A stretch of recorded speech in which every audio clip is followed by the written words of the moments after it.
கிட்டத்தட்ட 230 வருஷமா உலகத்துல இருக்கிற டாப் இன்ஜினியர்ஸ் எல்லாரையும் ஏமாத்திட்டு இருக்கிற ஒரு புதையல் குழிய பத்தி நீங்க கேள்விப்பட்டிருக்கீங்களா?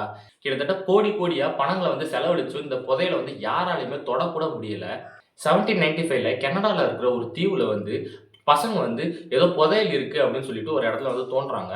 அப்படி அவங்க தோண்ட ஆரம்பிச்சா அடுத்தடுத்த 10 அடிக்கும் ஒரு அதிர்ச்சி அவங்களுக்கு காத்திருந்திருக்கு. அது என்ன அப்படின்னா, அவங்க தோண்ட தோண்ட 10 அடிக்கு இருக்க ஒரு மரப்பலகையில ஏதோ லாக் பண்ணி வச்சிருந்திருக்காங்க. அப்படி லாக் பண்ணி பாருங்க இவங்களே கிட்டத்தட்ட 90 அடி வரைக்கும் தோண்டியிருக்காங்க. அப்படி 90 அடி ஆழத்துக்கு தோண்டுனதுக்கு அப்புறமா ஒரு கல்லு இவங்களுக்கு கிடைச்சிருக்கு.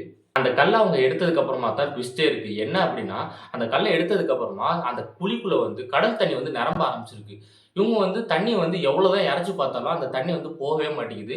உள்ள ஃபுல்லா நிரம்பி மேல வர ஆரம்பிச்சிருக்கு.